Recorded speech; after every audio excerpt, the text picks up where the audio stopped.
Hello, I am Tato Cat and welcome to my channel. Today we are playing Cabin Fever. Last time Mallory pounced on us and we also got drunk with her and we're getting a bit close to her and we're going downstairs for breakfast. That's kind of where we left off. Alright, let's continue. After breakfast, Mallory was quick to scoop up my plate and cutlery. I offered to help, but she said she would do them herself. By now I had learned that there was no arguing with her, not because she was particularly stubborn, but because I caved at the slightest pushback. She made me weak, but like, in a nice way. So while she cleaned up, I walked to the window overlooking the garden. The skies were dark and dreary, far more ominous this morning than before. The ground glistened and I could see little puddles on the path leading up to the door. They rippled as a gust of wind rushed past. I guess it's another day indoors. Look how glum that weather is. I glanced back at Mallory in the kitchen. She took a look through the window, making a little pouty face. Also, clouds like this mean we're not getting any solar, so we're relying on what's stored in the battery bank for now. We should limit how much electricity we use today. Okay, I'll be extra careful. I turned back to the window and pressed my hand against it. The glass was cold, much colder than usual. If it was going to rain all day and be chilly, I should bring in some extra wood for the fire. 30 pieces should do. Then I stole another glance back at Mallory. Mallory in her threadbare sweater dress, so thin, so short. Better make it 50 pieces. I told my brain. My brain agreed. Outside, the rain was really coming down. I kept close to the edge of the cabin, sneaking along under what cover there was on my way to the woodshed. The ground was too muddy to use the wheelbarrow, so I figured I'd have to make more than one trip. I gathered up a big armload of firewood and brought it back to the cabin. I repeated this process, getting wetter and colder as I went. Are we gonna get sick now? On my last trip to the woodshed, it occurred to me I would never have bothered with this much effort if it were only myself in the cabin. I would have made do with a few logs already inside, wrapped myself in blankets, and if it came to it, suffered in the cold. But Mallory deserved better than that. After bringing all the wood inside, I laid it out on the towel beside the fireplace. I always inspected the logs for bugs. I didn't want anything creepy hitching a ride inside my home. That's right, we're a bit squeamish when it comes to the bugs, aren't we? Once that task was done, I arranged a couple of logs along with some kindling and got a little fire going on the fireplace. I sat there for a few minutes, stoking the flames while the wood hissed and popped. Soon the whole living room was toasty. Mallory appeared at my side and sat down. She leaned towards the fire, its orange glow warming her face. I caught myself staring at her and slapped my hands against my thighs. Well, I better make use of this time and get some work done on my computer. Doesn't that use up the electricity? Yeah, but we need to do it. It's necessary. The computer only draws around 250 watts. A couple of hours won't make much of a difference. Mallory stayed by the fire while I went to my desk and booted up my computer. The sound of the drizzling rain outside and the crackling fire in the fireplace soothed me as I settled into my chair. I could live like this forever, I thought. The peaceful atmosphere was interrupted by an annoying cascade of chimes from my email. I took a peek at my inbox and saw more spam, of course. Of course we're reading the spam. Delete the darn spam or read the spam. Maybe it'll be entertaining. We're definitely reading the spam. I opened up the first of my sketchy forwards. Wow, more new cures for the virus discovered! Yay! This says, miraculous cure found! Dihydrogen monoxide combined with pink sodium chloride will save your life. Click here now to learn. Yeah, no, that link is definitely staying blue. And this other one has more emojis than actual words. Tell me what they are. You never know. One of those headlines might turn out to be true someday. Oh, Mallory, you're such an optimist. I rolled my eyes playfully. Without thinking about it more than that, I deleted both of the emails. Then I spent a few minutes checking some websites that were part of my daily routine. Sites for tech news, world news, and weather. A random ad for amazing delivery services reminded me about that first aid kit I needed to replace. I decided I might as well grab some painkillers too, since there had only been a handful left in the bottle when Mallory had asked for one for her leg. She seemed much better now, but still, it was good to have things like that on hand. You never knew when a headache might strike or joint might get sprained. I ordered the new first aid kit and the aspirin, and then something else caught my eye. A type of ad I'd never usually get, and certainly never pay mind to, but for some reason, I did this time. It was just a basic advertisement peddling some chintzy jewelry, but something compelled me to take a closer look. After clicking through, I was presented with the image of a stunning silver ring in the shape of a bow. The color and the sparkle immediately reminded me of Mallory. I wanted to buy it. For her. The next thing I knew, the order had been placed and a message appeared letting me know that all 3 of my purchased items would be arriving via drone drop within the next few days. The whole order, plus delivery fees, was ridiculously expensive. But what else was I going to spend my money on? I leaned back in my chair, a little bit in disbelief of myself. I looked over at Mallory sitting in the living room. She had that old basket of clothing set beside her, with a little pile of things neatly refolded beside it. Her head was bent low over some garment in her lap, her fingers working away. I realized then that she was using a needle and thread, sewing up holes and fastening buttons back where they belonged. I forgot about the work I'd wanted to get done. I got up out of my seat and wandered over to look more closely at what she was doing. Are you mending my clothes? She brightened. Yes, those ones are already done, and these ones here are still in progress. I didn't even know you'd been working on this. Well, normally I work on it before I go to sleep or when I first wake up. I find it sort of meditative. Aww. You know, you don't have to do all these things for me. I like keeping busy, and I like being helpful. My gosh, doesn't it hurt her leg to sit like this? Really, you've been so generous and kind taking me in like this. I just want to do everything I can to help you. She kept working while she talked, so sweet and matter of fact. I smiled and suddenly I really didn't want to bother with work.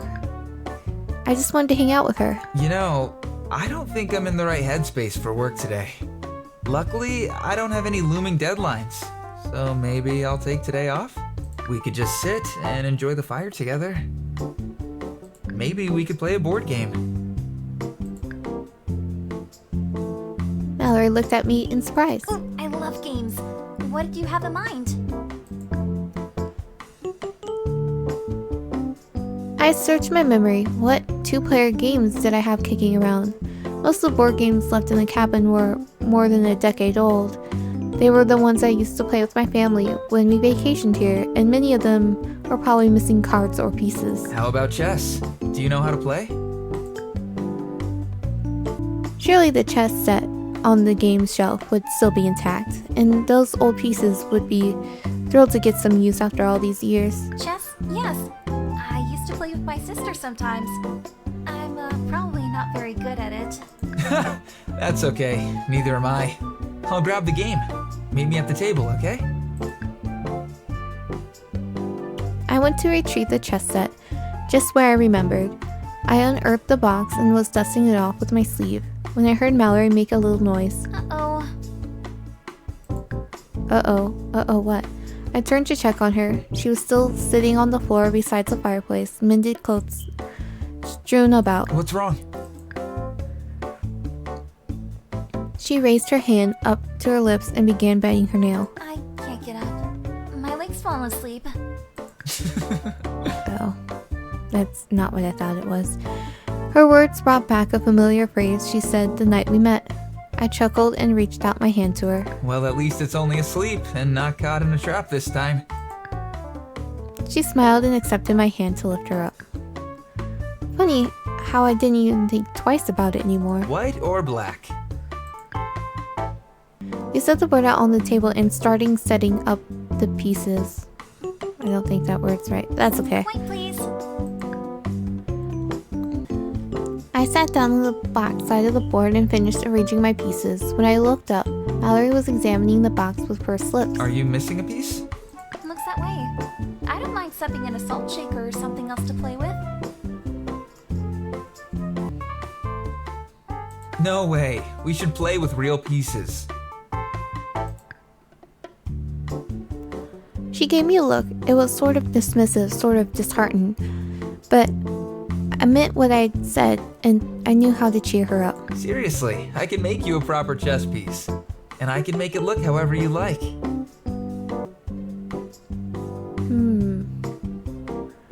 But now we can't play the game because we have to stop to let you make the chess piece. Why not just play with a salt shaker and make the chess piece later?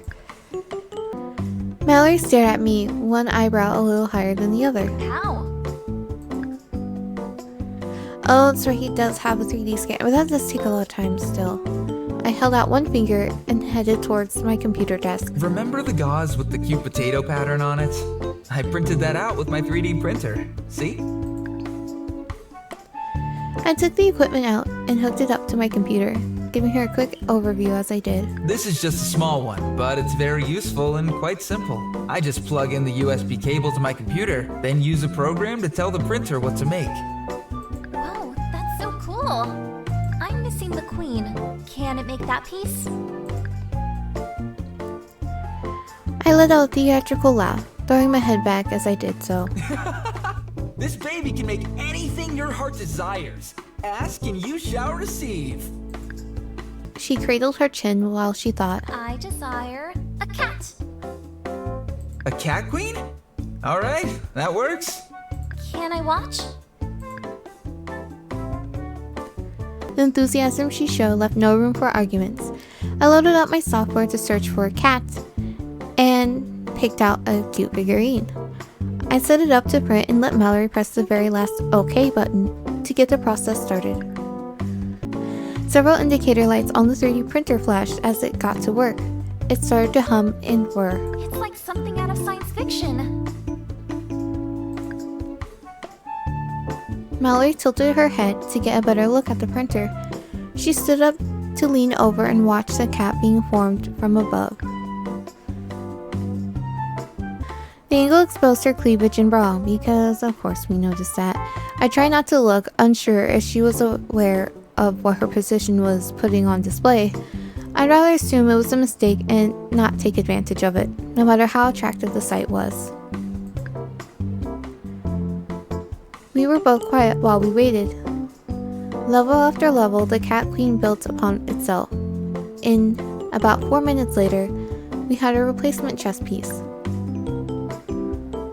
I removed the piece from the printer, handed it to Mallory, and watched her expression turn from amazement to joy. It's perfect. And it wasn't the only thing. We sat down to play, and the conversation came so easily. We shared what we knew about chess, how we'd each learned to play, and how the game itself dated back to the 15th century, and how these days most people played it online. We talked about Deep Blue, the first computer to be a world chess champion, and then the conversation turned to other random things that made us laugh, little anecdotes from childhood, questions we had about the universe. It turned into one of those days where time just passes you by, impossible to notice.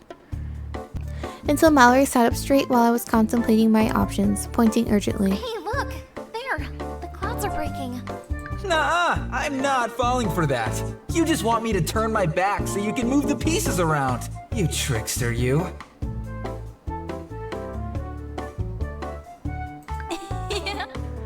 I hissed at her, shaking my head, and she laughed. No, seriously! Look, the sun is shining over there. Can we go outside to look at it? I twisted in my seat. Through the window, I could see the great gray sky, and there, over the mountains, a glowing crack shedding golden sunbeams down onto the land. Wow.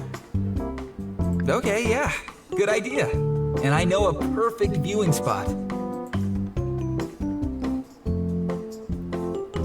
Mallory gleefully hopped off her chair and took my hand in hers. Are we on the roof? The wet roof? Full of solar panels? How we get Mallory up there? It is pretty though. Outside the air was damp.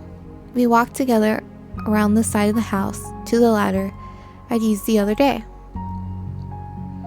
I climbed up first and turned to help Mallory up the last ladder rung and over the edge of the roof. Her hands felt so little and frail in mine. Watch your step. It's still wet and might be slippery. Luckily, the ridges help give traction.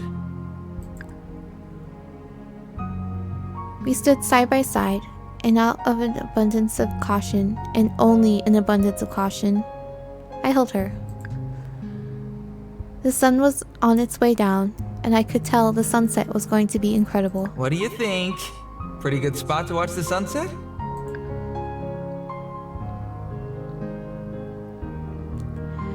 Mallory took a few steps forward, leaving my hands empty. I shoved them into my pockets. For a moment, everything was quiet. I scanned the world around me and saw gray clouds streaking downward in the distance, trees in heavy shadow with their tips lit up by the sinking sun, the ruins of the city nestled in the thriving landscape, and her. She let a long, careful sigh, turning slightly to look back in my direction. It's the most beautiful thing I've ever seen. A cool wind blew past, catching her shining platinum hair and sending a few strands dancing around her head. There was something mournful in her tone, and it made my heart ache. Thank you, from the bottom of my heart, for showing me all of this. I stared at her, wondering why she sounded so sad, yet also understanding that her sadness was the same as mine.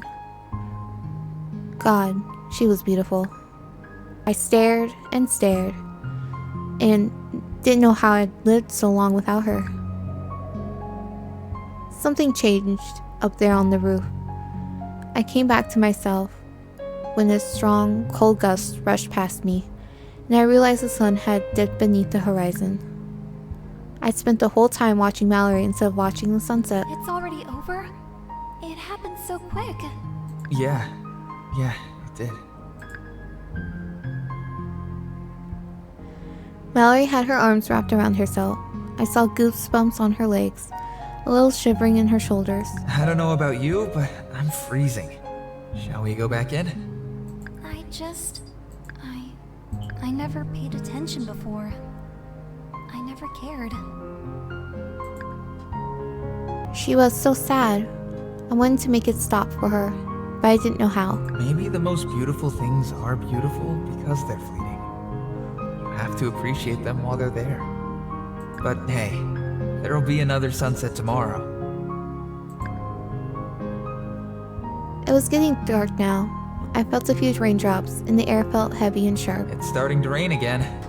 Come on, let's go in. Mallory turned slowly, nodding, not looking me in the eye. I stood by the ladder. After you. Her head was bowed, and she moved so tentatively, but I couldn't tell whether it was because she was sad or because she was nervous. Help her off the roof. Give her some space. Let's help her off the roof. I feel like if we give her some space, she's like gonna fall and get hurt or something. Let me help you down. I offered my hand. She grasped it firmly and shuffled towards the edge of the roof, turning around. She lowered herself onto the ladder slowly, making her way down one careful step at a time.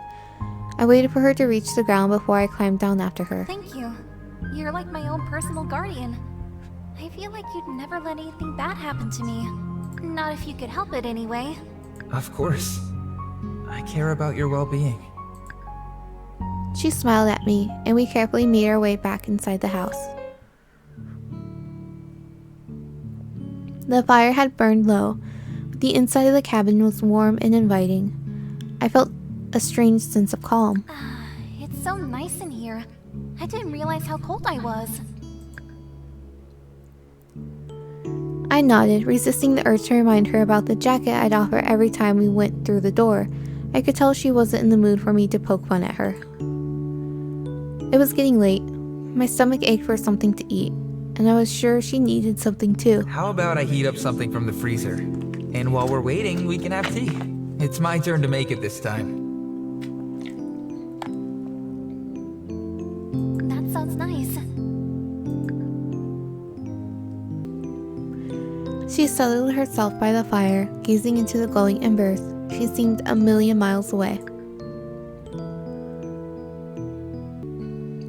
I made my way over to the kitchen and filled up the kettle. I took out a container of stew and began the process of thawing it on the stove. I searched through my pantry for a particular jar of loose leaf tea, something I wanted her to try, and waited for the water to boil. When the tea was made, I poured Mallory's into a tacky cat mug my mother had bought at a yard sale once upon a time. I was glad to see Mallory's eyes light up when I handed her the mug. Oh my, this is the cutest. I thought you might like it. I sat by her on the couch. The rain was coming down again, drumming hard on the window. We sat just listening, sipping our tea. This tea is super yummy. Where did you get it from? Phew, I was hoping you'd say that. I actually made it myself. If you didn't like it, I probably would have told you it was a free sample that came in the mail or something. You really made it? Like you grew it in your fish garden? Yep, harvested the tea leaves myself, dried them, tested different blends. That's amazing. Who taught you all that? I cleared my throat, a little nervous. My mom did. She was a doctor. But she always had an affinity for herbal home remedies, too. You know, ginger for an upset stomach, honey for a sore throat, antibiotics for an infection.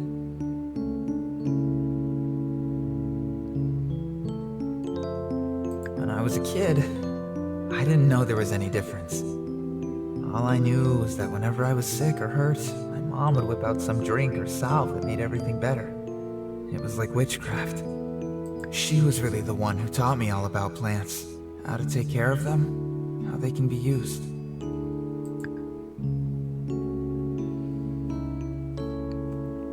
Remembering my mother like this made my throat feel tight, brought a tear to my eye, and smiled to my lips. It was the strangest feeling, totally bittersweet. Mallory's voice softened. Your mother sounds incredible. If she was a doctor, then she probably saved many lives. Yes, she and my father both helped save many people. Gathering the courage to continue talking about them, I took a deep breath and closed my eyes. We'll stop here for this episode. We'll learn more about the main character's parents in the next episode. I'm Data Cat. If you haven't already, like, comment, and subscribe. Have a wonderful morning, evening, afternoon.